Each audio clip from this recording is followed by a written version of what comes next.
Moi, je vois cette fraise qui est rouge, savoureuse, qui a du sucre. Et pourtant, on est en janvier à Montréal, donc elle n'a pas poussé dehors. Elle a poussé dans une boîte de 40 centimètres de côté. Et là, on se dit, mais qu'est-ce que ça peut changer dans la vie des gens si on était capable de faire, dans des conditions climatiques extrêmes, parce que en janvier à Montréal, ça peut être assez extrême, on est quand même capable de faire des choses qui ont du goût, qui ont des valeurs nutritives, et donc on peut aller là-dessus. Et c'est comme ça qu'est né le projet Futura Gaia. Bonjour Pascal. Bonjour Laurent. Très heureux d'être chez Futura Gaia pour que tu nous expliques un petit peu ton parcours et surtout ce que tu fais avec ce nom futuriste. Est-ce que tu peux commencer par justement nous dresser un petit peu ton parcours et d'où tu viens et où tu vas? Alors, merci de nous recevoir. On est content d'avoir cette occasion-là. D'où je viens, moi je suis né à Nîmes, fait mes études à Nîmes et Montpellier, dans de la technologie. J'ai été ingénieur en génie logiciel et donc j'ai fait du développement. J'ai commencé tôt, parce que j'ai commencé à développer en 78, donc ça fait quelques années maintenant. Moi j'étais pas né. Euh, Je déconne. et donc, à partir de là, j'ai eu un parcours qui a été essentiellement d'aller faire de la technologie. Donc, je suis parti à la fin de mes études, je suis rentré chez Thomson, puis après, j'ai été dans des boîtes de services. Et avant ça, je te coupe. Si j'ai bien écouté tout ce que tu m'as dit, tu viens quand même d'un milieu où il y avait de la technologie, il y avait un certain nombre d'éléments d'ingénieurs, mais il y avait aussi beaucoup la terre. Alors, en effet, mon parcours, c'est que je suis né dans une famille d'agriculteurs. Dans ma famille, ils ont tous été ingénieurs agronomes sur des générations et après agriculteurs. Donc, c'était une particularité. Il y en avait très très peu à l'époque d'ingénieurs agronomes qui deviennent agriculteurs. Et c'était quand même ce qui se passait pour mon père, mon oncle, mon grand-père, mon arrière-grand-père, ont tous été ingénieurs agro. Et après, on fait de la tech. Donc j'ai passé en effet tous mes étés à travailler avec mon père. Mon père faisait des pommes, donc j'ai ramassé des pommes ou castré du maïs. Donc j'ai travaillé tous les étés à faire ça. Donc je vois très bien ce que le métier de la terre. Et très rapidement, j'ai dit à mon père, mais moi, c'est pas mon truc. Je ne serai pas agriculteur, je ne reprendrai pas la suite. Et mon père a eu cette intelligence, enfin, mes parents d'ailleurs ont eu cette intelligence de dire bah, écoute, à un moment, tu fais ce que tu as envie de faire. Et ils m'ont jamais bridé sur le fait que je ne sois pas ingénieur agro, que j'aille pas du tout dans ce monde-là et que je n'ai aucune envie de reprendre l'exploitation. Et alors pourquoi tu t'es dit je veux pas faire ce truc? Il faut le faire au quotidien, il faut aller au quotidien, il faut voir quelqu'un vivre de ça. Moi, je pense qu'il y a quelques phénomènes et quelques éléments qui ont été vraiment durs à vivre. Ça doit être 83 ou 84, on est 5 ou 6 août, quelques jours de la récolte de pommes, du démarrage de la récolte de pommes. Gros nuage, 4 minutes de grêle, 100% de perte. Et ça lui est arrivé peut-être 84 et 85. Et donc là, on se retrouve à avoir un an totalement perdu.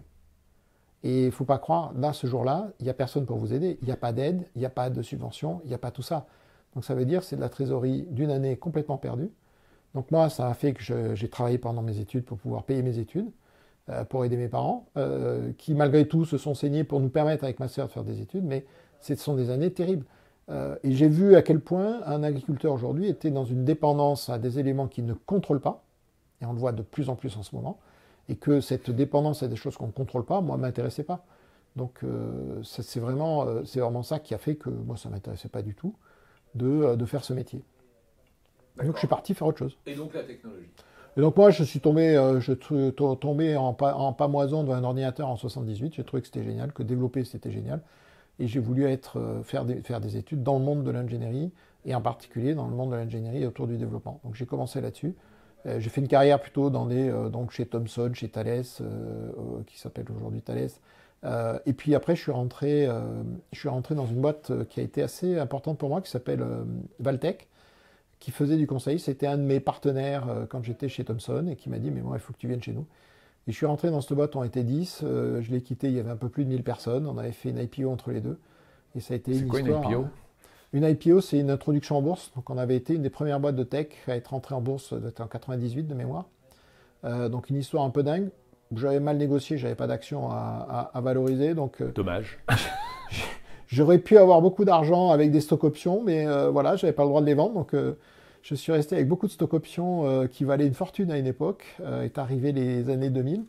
Et en 99, j'ai rencontré quelqu'un qui m'a dit, quelqu'un qu'on connaît bien tous les deux, avec un accent un peu sud-américain, me disant, il faut créer des boîtes en ce moment, tu dois avoir des idées. Et tu l'avais rencontré comment Je l'avais rencontré par quelqu'un que j'avais croisé aussi, qui a été plus tard mon associé, malheureusement, et qui a aujourd'hui, enfin, nous me l'avait présenté parce que c'est un gars qui était rentré dans des fonds et qui levait pas mal d'argent, qui prenait beaucoup de risques, mais avait cette capacité à aller chercher de l'argent. Donc on s'est dit, bah, tiens, c'est le moment.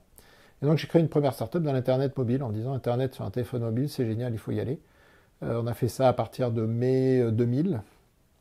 On s'est autofinancé au départ. On a mis un deck pour pouvoir aller faire une levée de fonds des 4 startups qu'on avait à l'époque.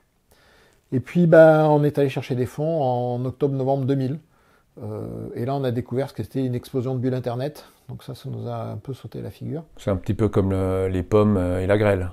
Ça a été à peu près les pommes et la grêle. Je te confirme que, si ce n'est que là, ça a été assez massif dans la destruction. Ce qui était assez dingue, c'est d'ailleurs de voir que même les fonds fermaient. Moi, je me souviens des rendez-vous, d'un des derniers rendez-vous qu'on a fait dans un fonds, avec Jean-David Chamboredon, qui nous dit, bah, même moi aussi, on arrête, hein, donc c'est cuit. Si même nous, on n'y est plus, il n'y a plus rien. Donc, premier plantage, hein, on s'est bien planté, on est parti au tribunal de commerce, on a fermé la boîte. Mais entre-temps, j'avais essayé de la vendre à Orange et les équipes d'Orange me disent, mais on ne sait pas racheter une boîte comme ça, surtout dans la situation où vous allez être. Par contre, l'équipe, ça m'intéresse. Donc on s'est mis d'accord pour reprendre la quasi-totalité de l'équipe et je suis rentré avec Julien Billot au marketing d'Orange, côté mobile à l'époque, et pour faire tout ce qui était service pour la 3G. Donc en se disant, OK, il y a plein de services qui vont arriver avec la 3G. Nous, on avait lancé plein et on avait eu plein d'idées, on avait développé plein de choses. Donc on est rentré avec la plupart de l'équipe à ce moment-là. Donc une expérience complètement dingue puisqu'on est rentré au moment où c'était le grand boom des opérateurs mobiles. Le grand boom des opérateurs mobiles, c'est qu'on avait trop d'argent. Je suis même plusieurs fois allé voir Julien en lui disant, Julien, on a trop d'argent. Il me dit, mais tiens, je dis, si, ça nous rend un peu moins intelligents d'avoir trop d'argent. Mais par contre, on a pu faire plein de choses extrêmement intéressantes sur le développement de tout cet écosystème. Donc ça a commencé par un truc que j'ai proposé en 2001, j'ai commencé à travailler dessus. Je l'ai proposé, je pense, en 2002. J'ai travaillé sans en parler à personne en interne chez Orange. C'était de dire, on a besoin d'augmenter les capacités d'usage de nos services. Et donc, si on fait juste du site web, ça ne consomme pas de data. Et le métier d'un opérateur mobile, c'était de vendre de la data.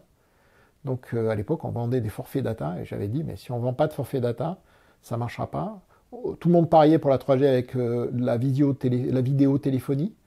Pareil, pour que de la vidéotéléphonie marche, il faut que 2 personnes aient un téléphone, il faut que le réseau le supporte et qu'ils aient tous les deux un abonnement avec la vidéotéléphonie. Donc le temps que ça arrive réellement, ça prend un temps fou. Donc je leur ai dit, mais si on veut aller vite, il faut consommer de la data. Qu'est-ce qui consomme de la data? Faire de la télé ou de la vidéo. Et donc j'ai monté une plateforme côté marketing dans le dos de l'équipe technique. Ça t'aime bien, ça. J'ai été assez... Ouais, parce côté pirate. J'avais fait un autre truc à l'époque aussi. J'avais attendu que Guy Lafarge, à l'époque patron du marketing d'Orange, parte en vacances pour lancer une plateforme Java et de jeux Java parce qu'il aimait pas ça. Mais moi, j'étais convaincu que c'était bien. Donc quand il est parti en vacances, on l'a lancé, ça a très bien marché. Et donc, il n'a rien dit à l'arrivée. Donc c'était plutôt assez marrant. C'est une belle histoire qu'on avait avec Laurent David, un ancien de Nokia et d'Apple. Et Laurent le répétait assez souvent, ça, qu'on avait fait ce genre de choses. Là, l'idée, ça avait été de travailler sur une plateforme parce que les gens n'y croyaient pas.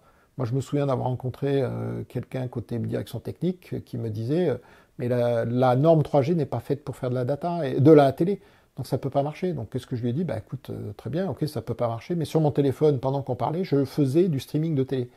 Et donc, à un moment, je lui ai transmis mon téléphone, je lui ai dit, écoute, pour un truc qui marche pas, c'est plutôt pas mal. Il me dit, mais c'est quoi? Je lui ai dit, c'est un trutruc qui marche pas, puisque ce que tu vois ne marche pas. Et c'était de la télé. Et donc là, le mec est resté... Donc c'est resté un ami. Hein. Lui, je pense que s'il veut m'assassiner, je pense qu'il en fait partie. Donc on a fait ça, et ça a été plein de services qu'on a pu lancer à l'époque, avec une liberté d'action extrêmement importante, des moyens, des gens compétents. Donc ça a été une période magnifique. Donc ça, c'était la grande aventure du téléphone mobile en France, avant Google, en fait. On était bien avant Google, et même avant Apple, puisque tout ça, c'est l'expérience 2001-2007. Sortie de l'iPhone, c'est 2007. À la grande époque de Nokia, qui détenait 50% de part de marché. Donc c'était une époque assez incroyable. Si ce n'est que quand est apparu l'iPhone, c'est vrai que ça a tout changé. Ça a changé l'écosystème. Et là, les opérateurs ont vraiment perdu la main. Les opérateurs ont perdu la main sur ce qu'il y avait sur un téléphone. Et ça, je pense que c'est la plus grande erreur des opérateurs, c'est de jamais avoir réussi à garder cette vision-là en disant mais on doit pouvoir continuer à faire du soft et à maintenir le soft sur un téléphone.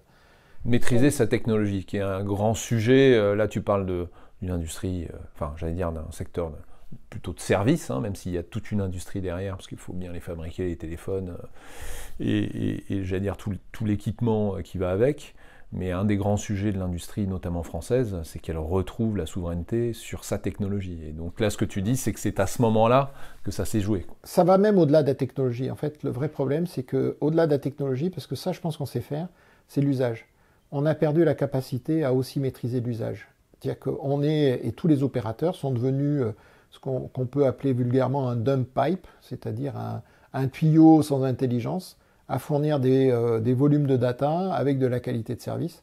Mais tout ce qui passe dedans, ils ne le voient pas. Et moi, j'ai passé des années chez Orange, donc j'y suis resté de 2001 à 2010, à essayer de voir comment on pouvait utiliser un tuyau qui a une valeur extraordinaire quand tu lui mets quelque chose d'intelligent.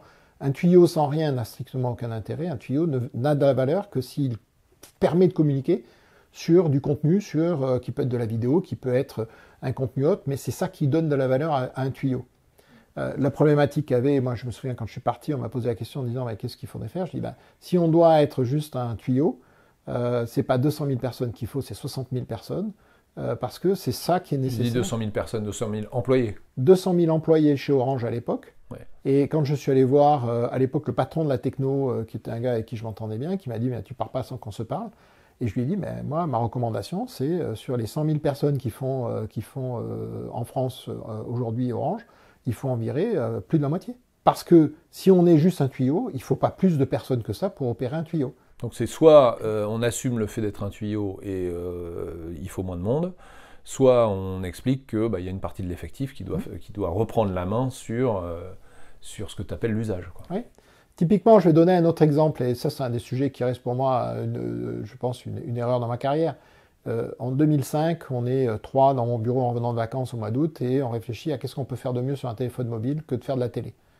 Et donc la réflexion, ça a été de dire il faut qu'on soit capable d'enregistrer sur un téléphone mobile. Donc je rappelle, on est en août 2005, donc il n'y a pas d'iPhone, il n'y a pas de téléphone avec de la mémoire, il y a quelques téléphones avec des écrans pas très grands. Et c'est de dire il faut qu'on soit capable d'enregistrer. La question se pose très vite en disant mais le réseau n'est pas non plus topissime partout et tout le temps, donc si on enregistre que ça coupe, qu'est-ce que ça donne? Donc très rapidement, ça a été, et c'est ce que j'ai proposé à l'équipe, je leur ai dit, écoutez, c'est pas compliqué, on va enregistrer tout le temps. Donc on va prendre sur les serveurs, donc non pas côté téléphone, mais côté serveur, côté opérateur, on va prendre une plateforme qui va écouter toutes les télés, les enregistrer, et redécouper ça sous forme d'un programme télé. Ça s'appelle le replay. Et ce truc-là, quand j'ai commencé à le présenter en interne, il y a eu Julien Biot qui me dit, je suis allé le voir dans son bureau en disant, écoute Julien, je viens d'avoir une idée, si je la brevette, je m'en vais. J'ai commencé la réunion comme ça met un peu d'ambiance au début de la réunion à 8h du mat.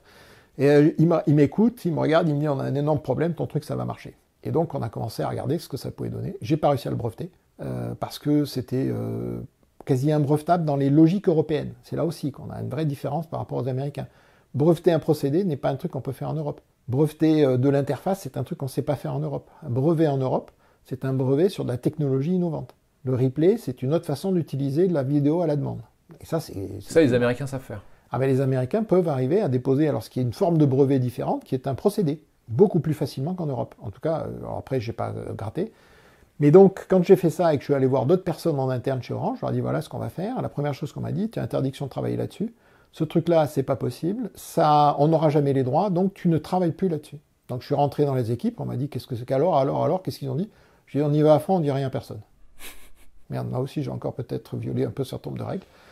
Et donc, seul mon patron était au courant du fait qu'on travaillait là-dessus. Les autres n'étaient pas au courant. On avait fait pour pouvoir continuer à le travailler sans se faire trop taper sur les doigts, on avait fait une démo à Roland-Garros en 2007 peut-être. Roland-Garros 2007, on faisait backspin Roland-Garros, la balle qui revient en arrière, et on enregistrait tous les matchs de Roland-Garros et on était capable de les rejouer en replay. Et on l'a fait pendant qu'on faisait pendant le Roland-Garros. Et pendant ce temps-là, il y a le patron de France Télévisions qui était en visite avec les équipes qui m'avaient dit surtout tu travailles plus sur ça. Et les mecs à la fin de la réunion viennent me voir en disant by the way, on est en train de discuter un deal avec France Télévisions, on n'a rien à mettre dedans. Ton idée là de télé, là, il te faudrait combien de temps pour la ressortir du frigo pour qu'on puisse la faire? Et moi je leur réponds allez, un mois et demi. Et les mecs sont assez idiots pour me croire. Parce qu'un mois et demi, si on avait arrêté le truc, c'était juste impossible.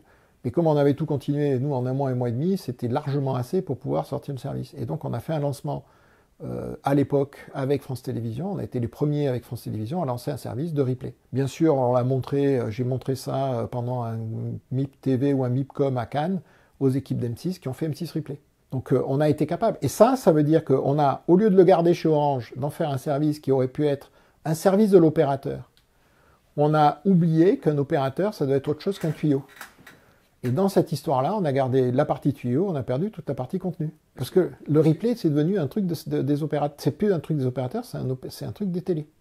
Donc, ce que tu racontes, c'est que il y a sans doute encore, toute une puissance d'innovation au sein de ce groupe, qui ensuite, pour des raisons soit administratives, soit pyramidales, soit un certain nombre de personnes qui sont des décideurs et qui ne sont pas nécessairement des gens très innovants et qui n'ont pas cette culture du risque, ben en fait, il y a beaucoup de choses qui ont un peu pourri dans les placards et d'autres sont passés par là, qui n'avaient pas cette puissance d'innovation et ils sont barrés avec, quoi. Je vais prendre, on avait une autre entité chez Orange, là, moi j'avais un truc qui s'appelait Next.com, il y avait une autre entité qui s'appelait Orange Valley, avec quelqu'un avec qui j'étais très ami, qui s'appelle Jean-Louis Constanza. Ouais. Donc Jean-Louis Constanza, on a développé plein de trucs ensemble, j'ai transmis des projets qu'il a pu continuer à incuber, et on a été tous les deux à essayer de faire des choses jusqu'au jour, et puis à un moment on s'est dit, on arrête, on s'en va. Et donc en 2010, j'avais aucune raison de m'en aller, j'avais chaque année des budgets pas possibles pour faire des choses incroyables, j'avais une liberté d'action incroyable. Maintenant, la question, est-ce que ça a un intérêt d'aller juste faire de l'innovation et puis que ça ne sorte jamais auprès du client, ça n'a pas de sens. Et donc, je suis rentré chez Solocal. Donc, chez Solocal, avec un premier défi, ça a été, qu'est-ce qu'on fait de Mappy? Donc ça, Solocal, c'est les anciennes pages jaunes, en fait. Voilà. Solocal, c'était page jaune et donc pagejaune.fr, qui contenait aussi, dans le paquet cadeau, quand ça avait été vendu par France Télécom, à un fonds qui avait repris ça, ils avaient racheté aussi Mappy. Donc, il y avait dans Solocal Mappy. Et quand je suis arrivé chez Solocal, je leur ai dit, j'ai deux choses à vous apporter. On m'a dit, il faut que tu ailles regarder comment on peut sauver Mappy, parce que Google Maps était arrivé par là. Et deuxièmement, tu avais un truc, c'est est-ce qu'on est capable d'aller développer de l'activité sur les réseaux sociaux? Et donc j'ai développé toute une activité réseaux sociaux chez Mappy, entre autres sur Facebook. Il se trouve que moi j'ai fait ma première visite chez Facebook en juin 2006, et qu'en septembre 2006, j'avais déjà un compte sur Facebook, ce qui fait qu'en France, on est très très peu nombreux à avoir des comptes de 2006. La plupart des gens, on a des comptes de 2007. Et avec Martin Duval, je me souviens d'avoir été interrogé par des équipes qui avaient été envoyées par le siège de France Télécom en nous disant, si vous avez 1 milliard d'euros, vous faites quoi? Et on s'était regardé avec Martin, mais littéralement comme ça, on dit, on rachète Facebook. Et on a les deux mecs en face, là, qui sortent d'un grand cabinet de conseil, qui nous disent, mais attendez, les mecs, 1 milliard d'euros. J'ai dit, oui, 1 milliard d'euros, on rachète Facebook, on a bien compris. Je pense que si un jour on avait fait un truc pareil, la boîte n'aurait jamais été développée, aurait crevé rapidement. Mais voilà, je croyais beaucoup à cette logique des réseaux sociaux. Et pareil, chez Orange, je leur avais dit, il faut qu'on comprenne de l'intérieur comment on fait des réseaux sociaux. Et en les comprenant de l'intérieur, on arrivera à démonter, remonter ceux de Facebook et autres pour pouvoir comprendre comment ils fonctionnent. Et ça ne se passe que si on est capable de les faire nous-mêmes pour comprendre que c'est quoi la dynamique qu'il y a. Et c'est une dynamique d'usage, c'est pas uniquement une logique de technologie. Oui, c'est de la technologie au service d'un usage et non pas j'ai une techno, qu'est-ce que j'en fais? Exactement. Faire du streaming de télé aujourd'hui, c'est une techno. Ce qui compte, c'est pas la technologie, c'est ce qu'on en fait, c'est regarder un truc en replay, c'est faire ce genre de choses. Donc ça, c'est quelque chose qui était intéressant et qui a été raté par les opérateurs, malheureusement, et qui sont devenus aujourd'hui des fournisseurs d'une box dans lequel le contenu est fourni par les autres. Bon, c'est comme ça. Après, c'est un peu partout dans le monde et je pense que les opérateurs ont raté l'occasion de prendre la main sur le contenu et de pouvoir surtout beaucoup mieux maîtriser ce qui passe dedans. Et la valeur qui passe dedans, elle est là. Aujourd'hui, c'est pas vendre des abonnements qui est intéressant, c'est vendre du service, vendre de la pub qui est faite par Google, par Facebook, en disant à l'opérateur, on veut un réseau de qualité. Mais alors justement, comment tu justifies, parce que ça c'est très intéressant de voir comment on a à un moment donné une position absolument dominante, des moyens invraisemblables, des avances technologique, une maîtrise du parc de téléphones, et puis il y a des petits gars qui lancent à côté des entreprises qui sont, sauf l'iPhone qui était, Apple c'était déjà une très très très très belle boîte, mais Google, Je me rappelle très bien, on avait collaboré, nous aussi, avec France Télécom et notamment Wanadoo. Wanadoo, à une époque, c'était le plus grand portail, enfin la plus grande audience mobile d'Europe. Et puis Google est arrivé, grignoté, et puis à un moment a explosé. Mais c'était moins puissant à une époque. Je vais te dire, il y a un truc. Alors après, il y a probablement plein de raisons qui font que, je pense qu'en interne, il y a plein de gens qui ne croyaient pas. Je me souviens d'une réunion mythique où, quand je développais un service autour de la musique, on avait fait un lancement d'un grand show en Angleterre avec Channel 4, qui était un show type Starac et compagnie. Et quand il fallait faire le hosting de ce service-là, j'ai un mec du hosting... Le hosting, le stockage, enfin l'hébergement de nos services sur Internet, parce qu'on pensait avoir pas mal de trafic justement, donc il fallait un hébergement de qualité. Et quand j'ai voulu lancer ce truc-là, j'ai quelqu'un de l'équipe technique de France Télécom qui vient me voir en disant « T'as pas passé de comité d'investissement, je ne le lance pas ». Et moi, ça fait 15 jours que je négocie avec le patron du service en Angleterre qui retarde son lancement à la télé sur Channel 4 et qui me dit « Mais je vais te tuer parce que j'en ai ras-le-bol, il faut que tu moves ce service ». On a fini pour pouvoir faire et opérer le service. On l'a fait en mettant nos cartes de crédit tous en commun pour pouvoir payer justement de l'hébergement chez quelqu'un parce que les mecs en interne nous ont saboté le boulot. Il y avait aussi en interne dans ces boîtes-là, dans ces directions techniques, un truc qui ne marchait pas. La première fois que j'ai voulu faire du replay, je suis allé faire une démonstration dans les équipes techniques où on est arrivé avec une box Livebox classique, on a mis notre décodeur, on l'a branché et puis on l'a montré, le patron de la tech de tout le groupe, Jean-Philippe Banneau, avait un sourire jusqu'aux oreilles et je voyais les regards de tous ces N-1, mais qui étaient là, s'ils avaient pu m'assassiner instantanément, ils l'auraient fait. Donc en fait, l'esprit d'innovation un peu pirate, machin, ça fonctionne dans des boîtes qui sont faites pour, mais au bout d'un moment, quand ça devient un peu une administration avec des luttes de pouvoir et ce genre de choses, eh ben, ça passe plus, quoi. Ah mais ça tue. Et après, il faut une énergie diabolique pour arriver à le faire. Et ces mêmes mecs, quand ils ont quitté le groupe, il y en a un qui a fait la remarque à un de mes adjoints à l'époque, quand il a quitté le groupe, il est allé le voir en disant « Je comprends maintenant ce que vous avez tenté de faire, et en gros, je regrette d'avoir saboté tout ce que vous avez essayé de faire. » Donc il y a des vrais actes de sabotage, hein. C'était un acte de sabotage délibéré de la part de cette personne. Donc ça, c'est une culture qu'on n'a pas. Et cette culture-là, là où, quand on regarde comment ça se passe en Amérique du Nord, pour en voir, on le verra après, j'ai passé un peu de temps en Amérique du Nord, il y a une culture qui fait que quand une décision est prise, elle est appliquée. Chez nous, on va tout faire pour la tuer. Donc, dans ces grands groupes, il y a des lobbies forts et puissants qui font qu'on peut arrêter des projets, on peut arrêter des personnes, parce qu'on ne leur met pas les moyens, parce qu'on va les bloquer dans des comités théodules, et ainsi de suite. C'est dommage parce qu'il y a beaucoup de gens très intéressants là-dedans et qui n'ont pas cette capacité à aller là. Après, on ne rêve pas le futur. Enfin, je pense que ça, c'est un fond sur l'Europe aujourd'hui. L'Europe vit dans un passé en espérant le refaire venir au premier plan, mais ne crée pas un futur aujourd'hui. On n'est pas capable de rêver un futur. Et l'innovation, c'est essentiellement ça. Et je pense que c'est un des défis que les boîtes européennes ont dans leur culture. C'est de créer cette logique-là qui est de dire arrêtez de regarder derrière vous, regardez que devant. Et dites-vous que devant, il y a des choses extraordinaires qu'on va pouvoir faire. Et ça dépend que de nous. Et ça, je pense que c'est un des vrais sujets qu'on peut avoir quand on compare l'innovation en Europe et l'innovation en Amérique du Nord. Et cette culture, on ne l'a pas. Bon, c'est un fait, malheureusement. Ouais. Et puis il y a une sorte d'impertinence, hein, parce que toi qui as en fait finalement passé toute ta carrière dans l'innovation, à plusieurs moments, entre créer des boîtes qui parfois sont très fragiles et avec une prise de risque très importante, quitte à aller au carton, et puis après rejoindre un grand groupe et se comporter un peu comme un Forban à certains moments, ça fait partie aussi de cette culture d'innovation, quoi. C'est l'impertinence. Elle est indispensable, et en fait, je pense que c'est ce qui fait qu'on arrive à casser des règles, parce qu'en fait l'innovation c'est d'aller changer des règles existantes et en créant une nouvelle qui fait que même le système d'avant a plus de sens. Ou beaucoup moins. C'est ce qui fait peur, d'ailleurs, souvent, dans l'innovation, dans les boîtes, c'est aussi de perdre quelque chose qu'on connaît et qui est stable, avec des revenus potentiellement énormes, et qu'on remet en question. Un des sujets sur Mappy qui était assez intéressant, c'est de se dire pourquoi Mappy devrait continuer à exister par rapport à Google Maps. Donc c'est arrivé, moi je suis arrivé à la tête de Mappy, techniquement la boîte était à l'arrêt. Parce que tu en étais président. J'étais président de Mappy, la tech ne développait plus une seule version, ça faisait 1 an et demi qu'il y avait un freeze technique, ils n'arrivaient pas à sortir une version, ça fonctionnait pas, et de l'autre côté, toute la partie modèle économique avait été ruinée par Google, qui mettait ses cartes à disposition gratuitement, là où Mappy les vendait. Donc tout le modèle économique s'effondre, et de l'autre côté, toute la technologie s'effondre. Et on me dit, il faut que tu arrives à faire quelque chose.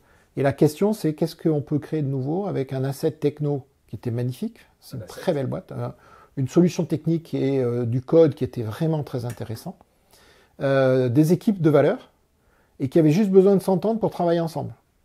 Donc on n'a pas changé les équipes, on a juste changé la façon de travailler, et on a remis en place une nouvelle méthode de travail entre le marketing, ce qui définissait ce qu'on doit faire, et la partie technique. Et pendant les 4 ans qui ont suivi, on a raté une fois d'une semaine une livraison, et on en faisait tous les mois. Donc ça veut dire aussi que ce n'était pas un problème de compétences techniques, c'était un problème d'organisation du travail. Et à partir de là, on a cherché à dire, mais qu'est-ce que ça peut permettre de faire, d'avoir un site de cartographie qui faisait 13 millions de visiteurs uniques à l'époque. Amazon à l'époque c'était 16, donc on n'était pas très loin d'un Amazon en puissance, et de dire qu'est-ce qu'on est capable de fournir. Et là-dedans, il y avait 2 exemples. On a été les premiers à lancer une application de GPS sur mobile gratuite, mais qui nous a rapporté beaucoup d'argent parce qu'on avait vendu de la pub, on vendait grâce à la force de vente des pages jaunes, on vendait des emplacements, et donc on a fait de la pub comme peut le faire un Google aujourd'hui, mais on le faisait à l'intérieur de Mappy GPS. Parce que Mappy était une filiale de Page Jaune. Mappy était une filiale de Page Jaune, ouais, ça avait été vendu en même temps par France Télécom. Ouais. Et donc ça nous permettait d'utiliser la force de vente de Page Jaune pour dire, bah, écoutez, voilà, vous allez vendre, comme vous vendez des encarts dans le site web ou vous vendez de la place dans un annuaire, bah, vous allez vendre de la place à l'intérieur de l'application GPS. Ça a très bien marché jusqu'au jour où on nous a dit, ah les gars, pourquoi on s'est retrouvé avec Waze qui est arrivé dans le marché. Et là, je me souviens d'une interview sur BFM, on me dit, mais pourquoi est-ce que vous avez un problème avec Waze? Je dis, bah, écoutez, moi j'ai juste un problème avec Waze, c'est que Waze viole la loi française. On venait d'avoir la loi en 2010 peut-être, sur l'interdiction de mettre les positions exactes des radars dans les cartes. On n'avait plus le droit, en tant que boîte française, de mettre la position, et on a mis des zones de danger. Donc nous, pour respecter la loi, on mettait des zones de danger dans le guidage GPS. Waze, boîte israélienne à l'époque, rachetée par Google par la suite, mettait les positions exactes des radars, continue à le faire aujourd'hui, ce qui est extrêmement intéressant du point de vue de l'utilisateur. Mais si moi, patron d'une boîte française vivant en France, je m'étais permis de faire ça, je m'exposais à avoir les gendarmes un matin venant me chercher en me disant, mais garde à vue, vous violez la loi. Donc première exposition à une chose qui nous passionne aux forces françaises de l'industrie, c'est l'absence de clause miroir. C'est-à-dire que, en gros, tu es sur le territoire français, tu veux produire quelque chose. Bon, là, c'est un service, mais ça peut être un produit agricole, ça peut être un produit alimentaire ou un produit industriel. Tu es sous mes yeux, je te colle des normes, en veux-tu, en voilà. Par contre, tout ce qui se passe en dehors du territoire français, là, ça rentre facile. Mais c'est encore pire quand c'est un service. Donc c'est de dire, bah voilà, moi je me retrouvais avec d'un côté des règles que j'étais obligé d'appliquer avec des salariés en France et moi présent en France, versus une boîte qui avait des salariés en Israël et le dirigeant en Israël. Donc c'est sûr que le risque pénal pour lui était strictement égal à 0. Et ça a été non légiféré, voire les journalistes se foutant de ma gueule parce que, en gros, je faisais pas comme les autres. Donc c'était assez malheureux d'ailleurs. J'ai dit, mais écoutez, vous pouvez pas, moi, respectant et ayant des salariés en France, dire que je suis le dindon de la farce, oui, c'est la réalité, mais arrêtez de vous moquer de moi, c'est pas possible. Donc ça a été un premier élément. L'autre élément, ça a été vraiment de dire qu'est-ce qui est en train de se passer sur les usages des achats. Et on a été les premiers à lancer ce qu'on appelle du Web to Store, Internet vous amène en magasin. Et on profitait de l'audience de Mappy pour dire, bah, écoutez, on va vous permettre de trouver des produits dans Mappy. Quand vous allez en magasin, vous avez des produits. Donc alors, on avait notre propre Street View, on avait des voitures qui faisaient des photos de rue, qui continuent, qui font un super boulot aujourd'hui. Ça existe encore sur Mappy, je vous conseille d'aller voir, c'est vraiment superbe. Et de dire, bah, on va vous montrer des façades de magasins, mais ces façades de magasins, on va vous dire, vous pouvez rentrer dedans et vous pouvez chercher des chaussures rouges à Vierzon en taille 42 et vous verrez qu'on va vous donner une liste de fournisseurs qui l'avaient. Et donc ça a été d'aller voir après la distribution en France, donc d'aller voir tous les magasins. Alors on a proposé 2 choses qui étaient assez marrantes. On avait un gars qui était venu nous voir avec une caméra avec trois objectifs qui permettait en une seule prise de faire une image à 360. Et donc on posait cette caméra dans le magasin, ça faisait l'image 360 et on faisait une visite virtuelle du magasin. On en a fait 65 000, 10% des commerces français ont été faits comme ça. Et quand on a voulu aller les voir en disant, bah, maintenant, écoutez, pour faire de la mise en avant, bah, on va vous faire un peu, vous allez avoir un abonnement de 10 € par mois, 0. On leur a dit, mais attendez, Internet, c'est quelque chose qui va être important demain, vous devriez, donc on est en 2012, donc vous devriez regarder ça, c'est important. Je me souviens aussi d'avoir discuté avec des gens comme Auchan, Leclerc et compagnie, Auchan disant, nous on n'a absolument pas besoin de ça, nous on est tellement puissants, puis regarde Amazon, ça perd de l'argent, donc c'est pas un problème. Je ne sais pas si les gens d'Auchan aujourd'hui diraient la même chose, je pense pas, vu ce qui se passe chez eux. Mais c'était une époque, là aussi, on a raté, et le commerce n'a pas vu du tout ce changement de paradigme, qui est que Internet, c'est le moyen de recherche privilégié, et que c'est aussi un moyen d'avoir les avis des autres, et pas l'avis du commerçant.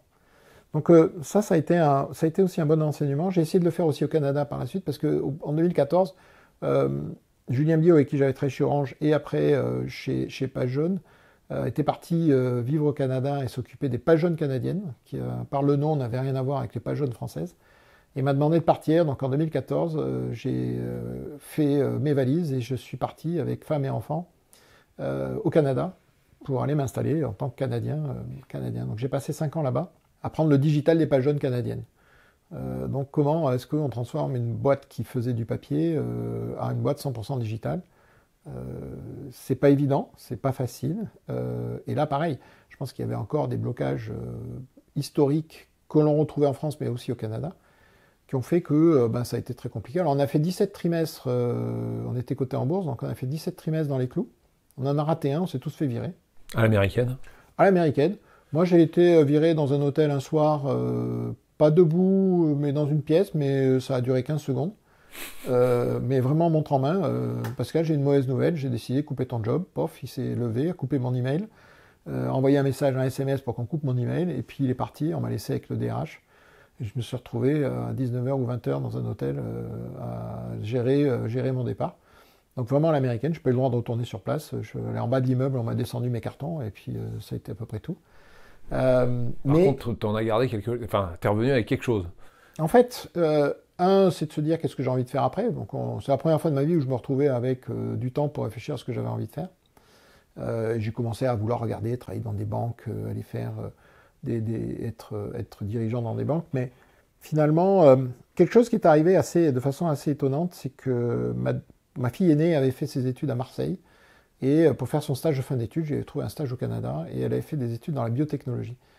Et elle faisait des recherches sur des fraises. Et en janvier 2018, elle nous ramène un soir la première fraise qu'elle avait fait pousser pour sa recherche.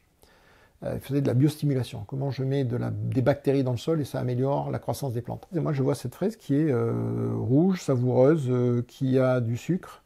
Et pourtant, on est en janvier à Montréal, donc elle n'a pas poussé dehors. Elle a poussé dans une boîte de 40 cm de côté.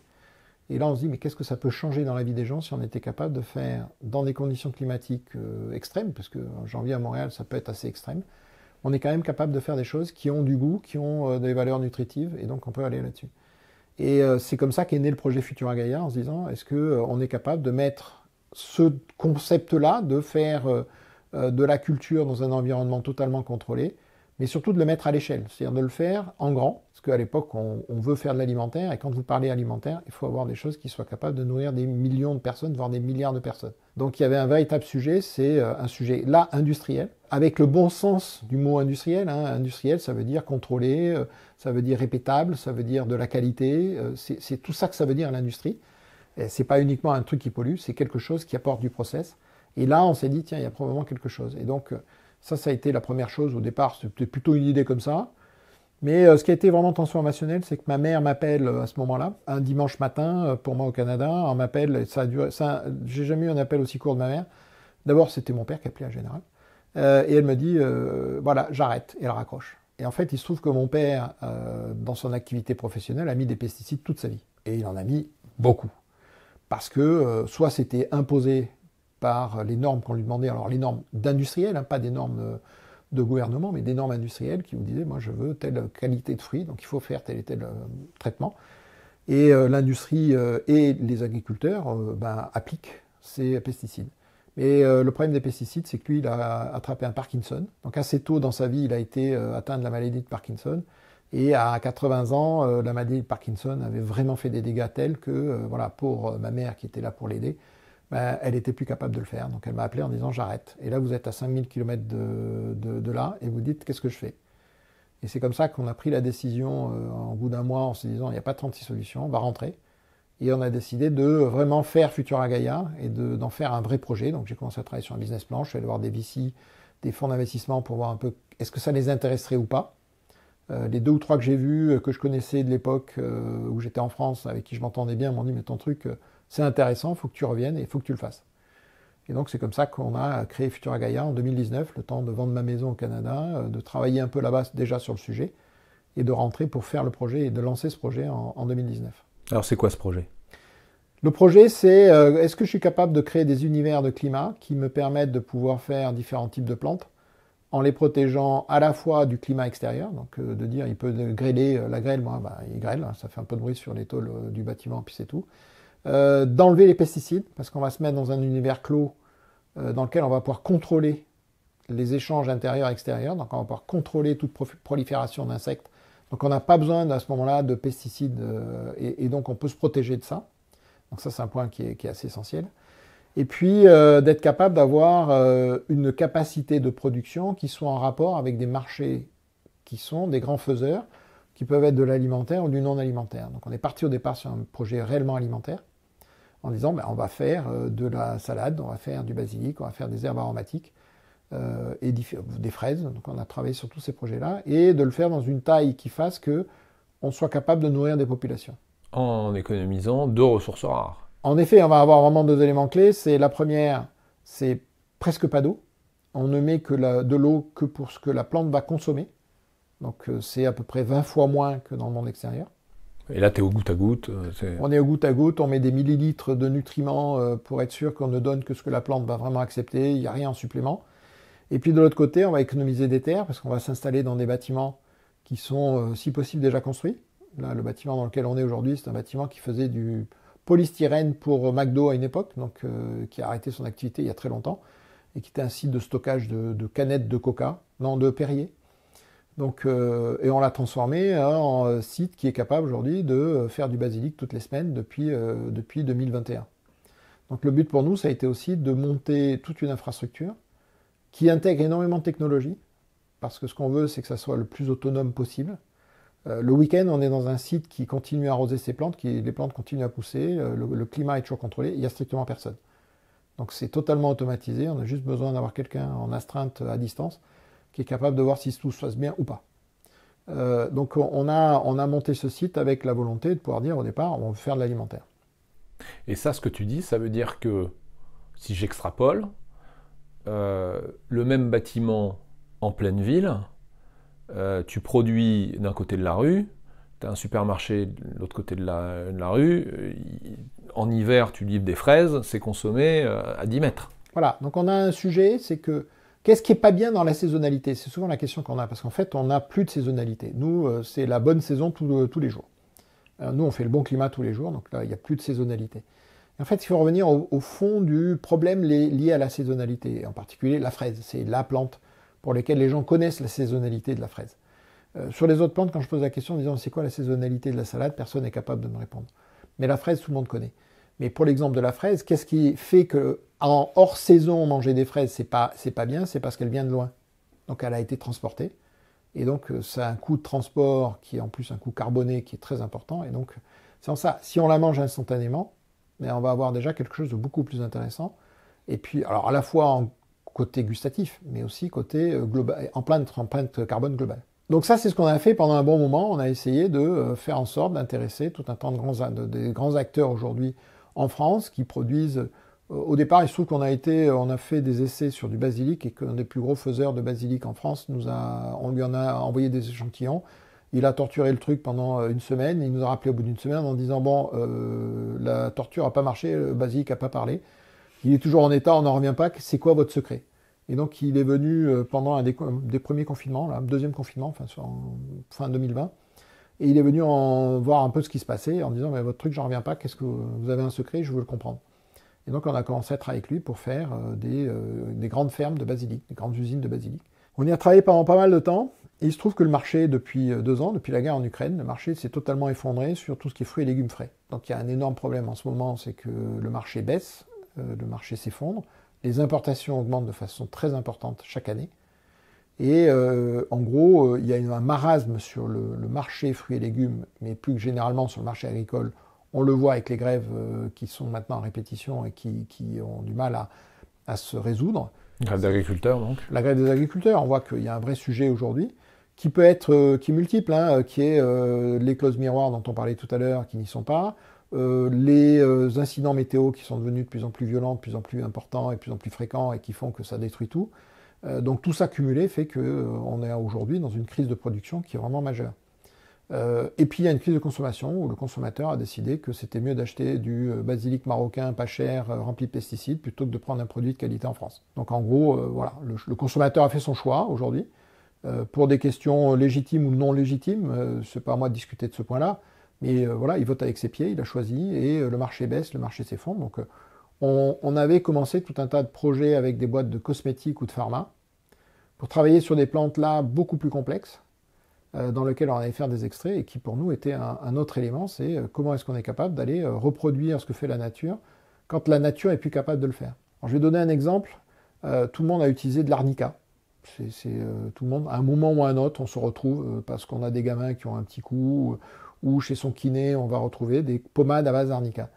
L'arnica, c'est une fleur qui n'est pas cultivée aujourd'hui. Comme 70% des fleurs ou plantes utilisées dans la pharmacopée aujourd'hui, ce sont des plantes non cultivées. Elles sont ramassées dans la nature. Quand elles poussent naturellement, c'est pratique, on met des cueilleurs qui vont dans la nature. Là, c'est dans les Vosges, essentiellement en France. Il y avait des champs d'arnica, les gens allaient dans ces champs d'arnica, ramasser les fleurs, et c'était envoyé à des industriels. Pas de bol, le changement climatique fait que les conditions climatiques aujourd'hui ne sont plus favorables pour que l'arnica pousse naturellement dans les Vosges. Donc le marché est en train de s'effondrer, ça fait 2 ans que c'est interdit de cueillir de l'arnica. Bien entendu, il y a de la cueillette sauvage qui est organisée de tous les côtés. Que cet arnica, aujourd'hui, comme il baisse en production, c'est quelque chose qui est une denrée qui augmente énormément, et en mettant à mal tout l'écosystème et toute la biodiversité des zones.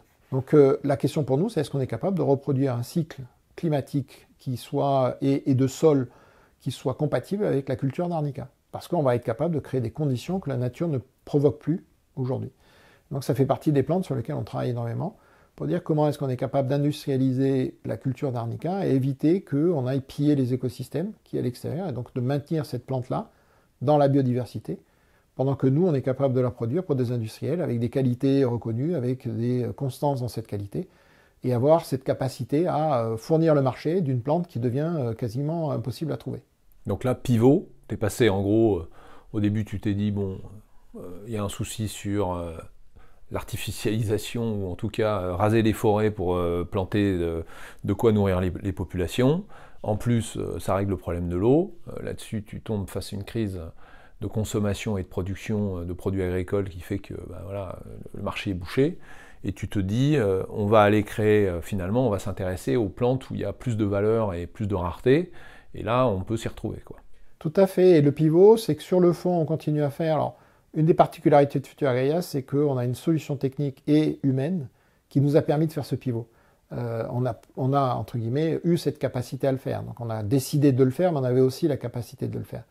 Et entre autres, parce qu'on a une équipe d'agronomie de très haut niveau qui a été capable de se reconfigurer en disant je ne vais plus faire des recettes pour faire du basilic, mais je vais être capable de faire de l'arnica.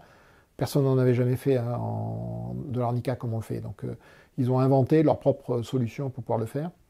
Et de développer tout un catalogue de plantes. Donc on a fait à peu près un peu plus de 1000 expérimentations avec là-dessus pour arriver à trouver un catalogue de plantes. Faire acter le pivot, on a commencé à en parler en septembre 2023 avec notre board, en disant au conseil, il faut à tout prix qu'on regarde comment migrer. Et on a pris la décision de faire cette migration en courant d'année 2024, parce que tous les projets qu'on avait en alimentaire se sont tous effondrés. Nos clients potentiels, c'était des gens comme Crudette, Bonduel. Quand on voit Bonduel qui vend toutes ses activités parce qu'ils s'en sortent pas, c'était potentiellement un client pour nous. Florette, aujourd'hui, a beaucoup de problèmes sur ça aussi. Donc on se retrouve avec un marché qui est en grande difficulté et qui n'est pas capable de s'engager auprès de nous pour dire ok, on va mettre des capacités et produire en France. L'offre qu'on a voulu faire avec Crudette, qui était d'aller voir les supermarchés en disant produit en France sans pesticides, la réponse des supermarchés en février-mars a été oui, c'est très bien, mais au même prix que les Marocains. Bon, on ne sait pas faire.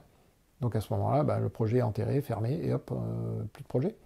Donc on est obligé de se réinventer. Donc on repart sur une nouvelle histoire, donc on est en train justement de réécrire cette nouvelle histoire, de travailler tout un tas de clients qu'on ne connaissait pas forcément, qui sont les grands clients de cosmétiques ou de pharma, donc c'est des gens comme Shiseido par exemple, avec qui on travaille depuis pas mal de temps maintenant, et qui ont une volonté justement de travailler sur des produits naturels, sur des molécules naturelles. Et ce qu'on va leur apporter au-delà de la molécule naturelle, c'est la constance dans la molécule naturelle. La nature, par définition, va être inconstante, parce que la météo est inconstante. Nous, on fait toujours la même météo, donc on va avoir toujours la même chose. Et pour ça, il faut des fonds. Alors pour ça, ça nécessite beaucoup d'argent, parce qu'en fait, on a une double problématique, nous, c'est qu'on est à la fois des agronomes et des agriculteurs, d'un côté, donc il faut aller travailler sur un nouveau modèle d'agronomie, qui n'est pas commun aujourd'hui, mais de l'autre côté, on a un modèle industriel. C'est-à-dire que pour faire ça, il faut des entités industrielles, il faut des moyens de matériel important, et donc ça veut dire être dans le cas des startups industrielles. Et donc forcément, il faut qu'on aille lever des fonds. Et ça, on se rend compte que... alors en plus, on avait un moment même tous les sujets impact, qui étaient aussi compliqués. Et les fonds impact ont des complexités importantes qui leur ont été dictées au départ de la création de ces fonds et qu'ils essaient de répondre, et auxquels ils essaient de répondre. Et c'est compliqué pour eux. C'est quoi ces conditions? Les conditions, c'est faut que ça soit faut que ça emploie des gens sans qualification pour certains. C'est est-ce que vous avez vraiment un impact CO2 positif sur la planète ou pas. Donc il y a ces règles-là, mais il y a toutes les règles financières d'un fonds. Oui, donc en fait c'est contrainte fois contrainte, quoi. Voilà, et on se rend compte qu'ils sont tiraillés. Et on en a quelques-uns dans notre capital aujourd'hui qui essaient et qui croient à ce qu'on fait, et donc c'est intéressant, mais on voit bien à quel point ça peut être compliqué quand on est gestionnaire de ça. Donc de ce côté-là, on a été obligé on cherche à lever des fonds. Là où c'est très compliqué, c'est sachant qu'il y en a déjà levé, donc il y a déjà une première... En tout cas, on a fait 2 levées. Oui. Voilà, l'entreprise a démontré sa capacité à lever. On a fait 2 levées, une en 2020, on a fait 27 mars 2020, en plein Covid, on a fait une première levée de fonds. Combien? On avait fait 2,5 millions à l'époque, puis on a relevé en equity 6,6 millions en décembre 2022, janvier 2023. Et là, on repart en levée, parce que nos projets n'ayant pas débouché, qu'il faut qu'on finance notre pivot. Donc ça, c'est le sujet du moment. Et ce qu'on voit, c'est que nos actionnaires nous le disent, et je les remercie pour ça, c'est on est tout près, on touche du doigt, on le caresse, mais on n'a pas encore saisi l'objectif. Ce qui arrive souvent en innovation, quoi. Voilà, on voit qu'on est tout près. On se dit que c'est pas grand-chose, que c'est une histoire de semaines, puis ça peut être des mois. Et donc pendant ce temps-là, on crame, on brûle du cash de façon importante. Et donc il faut être capable de pouvoir justement gérer cette période-là. Et un des gros sujets, c'est la patience. Et en fait, les fonds aujourd'hui en Europe, même quand ils sont très bien, comme c'est le cas aujourd'hui avec les fonds avec qui on travaille, mais ils n'ont pas les poches très profondes. Donc quand il s'agit de mettre des millions, c'est compliqué. Donc on est obligé de prendre plein de gens qui mettent des centaines de milliers pour faire des millions. Donc ce qui fait qu'on est en permanence en train de lever des fonds. Moi, depuis 2019, la création de la boîte, je n'ai pratiquement jamais été en période où je ne levais pas des fonds. Ça, c'est aussi dû, comme tu as dit, certains fonds français n'ont pas les poches assez profondes parce que finalement, les Français placent leur argent dans l'immobilier, dans l'épargne réglementée, éventuellement pour les plus foufous, sur des marchés financiers de grandes entreprises, quand ils ne font pas du bitcoin. Mais par contre, l'économie réelle et innovante et les startups industrielles, là, c'est un peu les parents pauvres. Elles n'y sont pas du tout, puisque quand on regarde aujourd'hui la provenance de la plupart des fonds, c'est soit BPI, et on a encore la chance d'avoir BPI qui a mis beaucoup d'argent. On peut reprocher plein de choses à BPI, mais sur le fond, c'est BPI qui fait tourner la boutique aujourd'hui en France. Et qui fait d'ailleurs tourner beaucoup de boutiques. Qui fait tourner beaucoup de boutiques, parce qu'entre ce qu'ils font en direct et ce qu'ils font en indirect avec les fonds, c'est important. Donc ça, on a au moins cette chance que BPI cherche à faire. Après, j'aimerais bien avoir plus de BPI en tant qu'apporteur d'equity, en termes d'apporteur de cash, non pas en dette, mais en equity. Mais c'est déjà ça. Et de l'autre côté, vous avez les assureurs, donc qui sont eux qui vont aller placer cet argent-là. Et puis quelques banques qui en font un peu. Mais c'est pas suffisant par rapport. On n'arrive pas à créer un écosystème qui ait cette valeur. L'autre élément, c'est que les débouchés marchés, on est cloisonné. L'Europe, c'est pas l'Europe, c'est pays par pays. Donc ça veut dire qu'il faut... il n'y a pas de marché européen pour les startups aujourd'hui. Si vous voulez aller en Allemagne, il faut aller dans une vision allemande du process. Il faut comprendre l'allemand, il faut comprendre les règles allemandes qui sont différentes des règles françaises. Donc c'est s'installer dans un nouveau pays. Aujourd'hui, c'est clair que la plupart des startups devraient faire une seule chose si elles veulent survivre, c'est partir aux États-Unis et lever des fonds américains. Mais ça veut dire partir.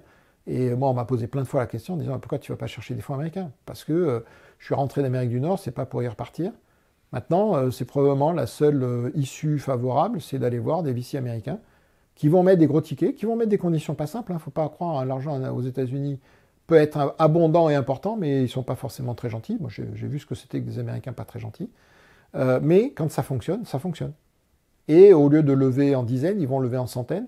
Alors que nous, Nous, on a levé 9 millions et quelques aujourd'hui à date sur Futura Gaia. Les gens contre qui on pourrait se battre dans notre milieu ont levé entre 700 millions et 2 milliards. Donc voilà. Après, je pense que lever 700 millions est une connerie, parce qu'ils ont trop d'argent et ils ne sont pas assez intelligents et le dépensent trop vite, trop bêtement. Oui, parce que toi, une de tes théories, c'est plus on a d'argent, moins on se creuse le cerveau et moins on est intelligent, quoi. Je le dis souvent, ça surprend un peu, mais je le pense vraiment sincèrement, c'est qu'à un moment, cette souffrance un peu liée au cash et ce besoin en cash fait qu'on va chercher des solutions, qu'on met la boîte dans une tension suffisante pour que les solutions, on les trouve et qu'on n'aille pas trouver la solution facile qui est je vais prendre une boîte de conseil qui va me répondre à un truc, je vais acheter du matériel très très cher, me prendre des super bureaux. Je pense que c'est une erreur, c'est une mauvaise dépense de l'argent de la part d'un start-upper. Donc avoir un moment cette contrainte financière, ça permet aussi toujours de se poser la question, est-ce que l'argent je l'utilise bien ? Et en avoir trop, c'est trop facile après. Et même quand on veut bien l'utiliser, c'est facile. Et l'argent facile, c'est toujours un risque. Mais à un moment, quand on en a besoin, je pense qu'il faut avoir ces phases-là et de dire, quand on dit, voilà, là maintenant il faut accélérer, il faudrait qu'on puisse le faire. Aujourd'hui, c'est pas le cas. Et entre autres parce que, moi j'ai eu il n'y a pas longtemps quelqu'un qui me dit, le ROI que j'attends, c'est 12 mois. Je dis, mais moi, construire une usine, c'est 12 mois. Donc je ne peux pas la rendre rentable le jour où elle est juste sortie de terre. Donc cette relation au temps n'existe plus. C'est comme on n'a plus fait d'industrie depuis très longtemps, on ne sait pas ce que c'est que le temps industriel. On n'a plus ça, on n'a plus de middle management, donc de gens qui savent ce qu'est de faire fonctionner une usine, le quotidien de fonctionnement d'une usine. Donc des gens, des contremaîtres, ça n'existe plus, parce que c'est des métiers qui étaient formés en apprentissage. Dans l'usine, on apprenait son métier de responsable d'usine. Il n'y a plus d'usine, donc il y a plus ces personnes-là n'existent pas. Il n'y a pas de formation pour ça, c'est la formation du terrain qui fait que ça existe. Ouais, donc il va falloir du temps pour reconstituer les effectifs, quoi. C'est très long parce qu'il faut qu'on l'apprenne sur le terrain. Il n'y a pas d'école pour apprendre à être un gestionnaire d'un atelier.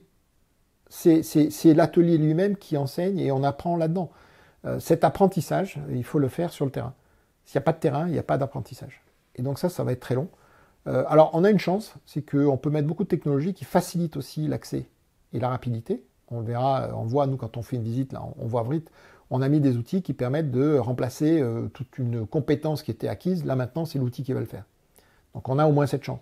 Mais construire une usine aujourd'hui, moi, je l'ai fait qu'avec des gens qui n'en avaient jamais construit. Donc, on l'a fait avec du bon sens, très rapidement. Mais il manque l'expérience, quoi. On a eu, alors, pas complètement, parce que quand il faut avoir de l'expérience sur un réseau électrique, on est allé voir des grands faiseurs comme Eiffage, avec qui on a travaillé, et qui ont encore ces équipes-là. Mais ils ne sont pas très nombreux, les gens qui sont capables de faire de l'électricité industrielle, par exemple. D'accord. C'est une vraie compétence de savoir comment ça se calcule, comment ça se met en place, où est-ce que ça s'accroche dans un bâtiment. C'est quelque chose qui, ben voilà, donc on a eu la chance de rencontrer Eiffage à un moment, de travailler avec eux et d'avoir un super partenariat avec eux, mais c'est vrai qu'on a eu beaucoup de chance là-dessus. Est-ce que tu veux ajouter un point X ou Y ? Peut-être un peu sur l'international, en fait. Il y a vraiment des sujets, je pense qu'on a un sujet de comment est-ce que ce qu'on sait faire ici, on arrive à l'exporter sans se perdre et sans se faire bouffer. Un des sujets qui va arriver, et j'espère rapidement, ça voudra dire qu'on aura franchi les étapes et qu'on sera toujours en vie, donc ça c'est toujours bien. On va espérer, on fait tout pour rester en vie. Mais c'est la question se pose à l'exportation. On a, nous, des questions typiquement sur le monde alimentaire. J'ai des discussions avec le Maroc, avec le Qatar, avec les Émirats Arabes Unis, potentiellement l'Arabie Saoudite, Singapour, qui était venu nous voir. La vraie question, c'est si on fait ça, est-ce qu'on aura la possibilité de rester une boîte française ou on va devenir une boîte internationale qui perd sa racine française ? Et je pense qu'en plus, dans le cadre des forces françaises de l'industrie, c'est un vrai sujet de se dire, si on doit construire une industrie, il ne faut pas qu'elle soit que chez nous, c'est qu'elle soit aussi une industrie qui est forte ailleurs. Et que ce savoir-faire chez nous devienne notre savoir-faire ailleurs. Je pense qu'il y a quelques boîtes qui ont réussi à faire ça, mais ils sont très peu nombreux, en tout cas dans les boîtes françaises. Les boîtes allemandes le font un peu plus. Mais ça va être ça. C'est comment est-ce qu'on arrive à exister, en particulier si on revient toujours à l'argent. Si l'argent arrive d'ailleurs, on va être tiraillé avec des règles qui ne sont plus les nôtres. Typiquement, une discussion avec Singapour, on sait très bien que sur la partie propriété intellectuelle, aller à Singapour, c'est faire des concessions phénoménales sur sa propriété intellectuelle. Autre question, c'est est-ce qu'on a intérêt à aller en Chine ou pas ? Est-ce que la Chine est un marché sur lequel on peut aller ou pas ? Aujourd'hui, en tant qu'industriel, j'ai du mal à m'imaginer aller en Chine, parce que je pense que c'est un endroit où on y va, on se fait dépouiller et puis on revient. Mais ça, c'est un sujet où on est naïf, je pense, en Europe, sur notre capacité à prendre de bons ingénieurs. Parce que ça, il y a quand même un truc extraordinaire en France, c'est qu'il y a une formation de très très bons ingénieurs qui travaillent, qui sont compétents, qui ont des idées. Et quand on arrive à mettre la bonne méthode d'organisation dessus, on a des résultats extrêmement intéressants. Donc ça, c'est un asset. Est-ce que cet asset, on arrivera à le conserver dans une logique où on doit s'étendre au niveau international? Et cette culture-là, on l'a pas, je pense, en France. D'abord parce qu'il n'y a pas assez de Français, je trouve, qui ont vécu à l'international, qui ont vécu à l'étranger. Parce que moi, ça m'est arrivé pendant 5 ans. J'ai vécu au Québec en tant que Québécois pendant 5 ans. On voit ce que c'est que la vie ailleurs et on arrive beaucoup plus facilement à comprendre un peu comment les autres font et puis ce qu'on peut apporter nous dans un écosystème comme ça. Et je trouve qu'il n'y en a pas assez. J'en croise pas suffisamment, moi, aujourd'hui en France, qui ont cette culture d'avoir travaillé à l'étranger suffisamment longtemps, sans être expat, hein, vraiment en étant dans le bain à l'étranger, pour comprendre un peu comment ça passe et c'est quoi les dynamiques. Pascal, merci beaucoup. Ben, Laurent, merci. Et bravo pour ce parcours qui reste... Il faut y croire. Qu'il faut confirmer tous les jours, si j'ai bien compris. Ah ben, c'est tous les matins en se levant, oui. Voilà. Enfin bon, bravo, hein, un vrai résistant. Merci. Donc, on essaye et j'espère qu'on y arrivera.